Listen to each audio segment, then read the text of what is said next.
चुनाव का शोर और उस दौरान बहुत सी ऐसी उठापकड़ पटक देखने को मिलती है जो सियासत को गर्मा देती है। आना जाना नेताओं का इधर से उधर लगा रहता है और इस वक्त गुरुग्राम से बड़ी खबर यह है कि जेजेपी को झटका लगा है। गुरुग्राम में बड़ा जेजेपी के करीब 150 कार्यकर्ता बीजेपी में शामिल हुए हैं। एक बड़ी खबर, जेजेपी के करीब 150 कार्यकर्ता बीजेपी में शामिल हुए हैं। बीजेपी प्रदेश अध्यक्ष ओपी धनखड़ ने जेजेपी के नेताओं को, कार्यकर्ताओं को बीजेपी ज्वाइन कराई है।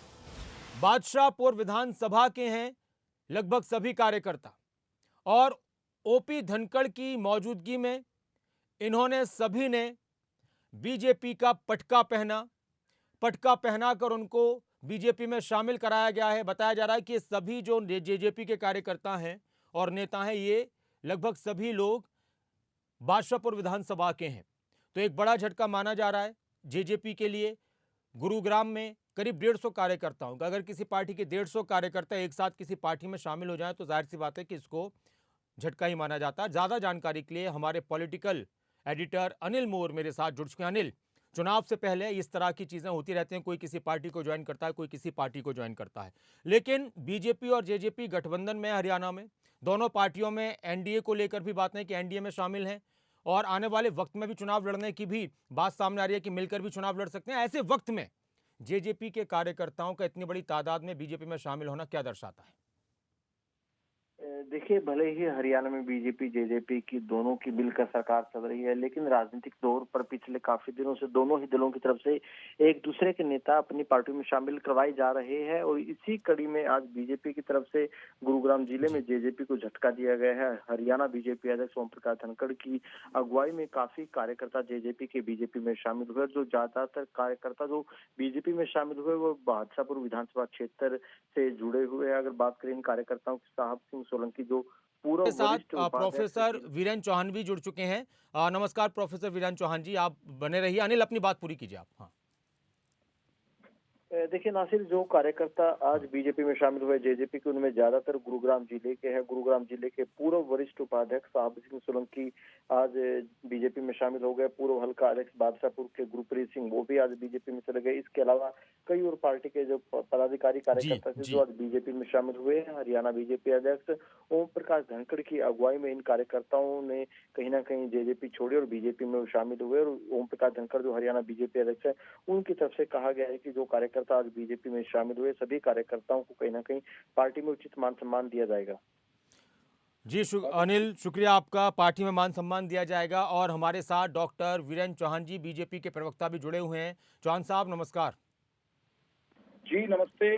जी चौहान साहब, साथी जब जुड़ते हैं किसी भी पार्टी के साथ तो पार्टी को लेकर कहा जाता है कि उनकी नीतियों से प्रभावित होकर आ रहे हैं, लेकिन ऐसे वक्त में जब गठबंधन में सरकार हो, एनडीए के दोनों ही दल हों और आने वाले वक्त में भी चुनाव लड़ने को लेकर कोशिशें की जा रही हों कि मिलकर चुनाव लड़ें, तो जेजेपी के कार्यकर्ताओं का बीजेपी में शामिल करना राजनीति की किस तरफ इशारा है? देखिए, प्रजातंत्र में जैसे मतदाता को पूरी स्वतंत्रता है अपनी पसंद के दल को चुनना, अपनी पसंद के दल को मत देना, इसी तरह राजनीतिक कार्यकर्ता और नेता भी वो एक दल से दूसरे दल में जाते रहते हैं। भारत का संविधान, भारत का कानून इस बात की अनुमति देता है। साधारण कार्यकर्ता, साधारण या जिला या उससे नीचे के पदों पर काम करने वाले पदाधिकारी से लेकर के राजनीतिक दलों के विधायक, सांसद, ये भी दल एक छोड़कर दूसरे में जाते रहते हैं। इसको कोई अनहोनी नहीं कहते। इसमें बहुत बड़ी कोई राजनीति देखने की भी आवश्यकता नहीं है। हम आज की तारीख में जजपा के साथ मिलकर सरकार चला रहे हैं। गठबंधन में हमारा पोस्ट पोल अलायंस है और दोनों दल बेहतरीन तालमेल के साथ सरकार का संचालन कर रहे हैं।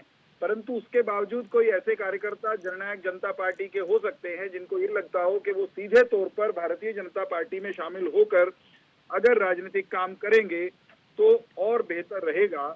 ऐसा कोई कार्यकर्ता भारतीय जनता पार्टी का द्वार खटखटाएगा तो हमारे द्वार, हमारा मन, हमारी भुजाएं खुली हैं, हम स्वागत करेंगे। और ऐसा नहीं है कि हमारे यहाँ ही आते हैं दूसरे दलों से कार्यकर्ता, कभी कभार हमारा भी कोई कार्यकर्ता। वैसे मैं, पता है आपने मेरे मुंह की बात छीन ली, मैं यही पूछने वाला था। तो हाँ, इस पर आपका क्या कहना है? मैं तो पहले ही जवाब दे रहा हूँ। जी जी, मैं तो पहले ही कह रहा हूँ कि हमारा भी कोई कार्यकर्ता कभी कभार, कभी नाराज होकर, कभी उसको लगे कि पार्टी की किसी नीति से, कार्यक्रम से वो सहमत नहीं है, वो दूसरे दल में जाते हैं। तो ये स्वाभाविक प्रक्रिया है, चलती रहती है। भारतीय जनता पार्टी में जो लोग बादशाहपुर विधानसभा के आपने बताया कि वो शामिल हुए हैं, उन सबका स्वागत है और हम उन्हें अपने परिवार के भीतर पाकर उनको उनका पूरा सम्मान करेंगे। हम ये चाहेंगे कि वे हमारी जिस विचारधारा से प्रभावित होकर आए हैं उस विचारधारा को अपने जीवन में भी उतारें, क्योंकि भारतीय जनता पार्टी विचारधारा पर आधारित पार्टी है, व्यक्ति पर आधारित पार्टी नहीं है। ठीक है सर, बहुत संक्षेप में एक और सवाल कि इस तरह से जब बड़ी तादाद में मान लीजिए आपके कार्यकर्ता जेजेपी में शामिल हों या फिर बीजेपी के जेजेपी के कार्यकर्ता आपके साथ आएं या आपके कार्यकर्ता जेजेपी के साथ जाएं, तो क्या इससे ऐसा लगता है कि जो गठबंधन में चुनाव लड़ने की संभावनाएं हरियाणा में आने वाले वक्त में वो बहुत कम होती जा रही हैं? नहीं, मैं इन दोनों चीजों को जोड़कर नहीं देखना चाहता। अच्छा। अगर कुछ कार्यकर्ता उधर के हमारी तरफ आ गए तो इसका अर्थ ये नहीं है कि हम इस बात का निर्णय कर चुके हैं कि 2024 का चुनाव मिलकर नहीं लड़ेंगे। 2024 के चुनाव हम एक साथ लड़ेंगे या अलग लड़ेंगे, इस बारे में निर्णय उचित समय पर दोनों पार्टियों का शिखर नेतृत्व करेगा आपस में विचार करके। अभी इस बारे में कोई निर्णय नहीं लिया गया है। इस ज्वाइनिंग के इस कार्यक्रम में बहुत कोई प्रदेश स्तर की या राष्ट्रीय स्तर के किसी नीतिगत परिवर्तन को तलाशना मेरे ख्याल से वो उचित नहीं होगा। चलिए, बहुत शुक्रिया आपका हमारे साथ जुड़ने के लिए वीरेंद्र चौहान जी। और चुनाव जब नज़दीक आते हैं तो इस तरह का आना जाना लगा रहता है, इसमें कोई शक नहीं है। चौहान साहब भी कह रहे थे कि हमारी पार्टी के कार्यकर्ता भी दूसरी जगह शामिल होते हैं, नेता शामिल हो जाते हैं, तो ये तो एक लोकतंत्र में नेचुरल बात है। लेकिन हाँ, अगर इस तरह की चीज़ें लगातार होती रहें और एक दस्तूर सा बन जाए और बार बार हर महीने हर हफ्ते में हो कि इधर से उधर से इधर, तो फिर सवाल उठते हैं। तो वो आने वाला वक्त बताएगा कि इसको लेकर और किस तरह की चीज़ें निकलकर सामने आती हैं। ये तस्वीरें उस वक्त की हैं जब गुरुग्राम में बादशाहपुर विधानसभा के जेजेपी के कार्यकर्ताओं को बीजेपी में शामिल करा रहे थे बीजेपी प्रदेश अध्यक्ष ओपी धनखड़।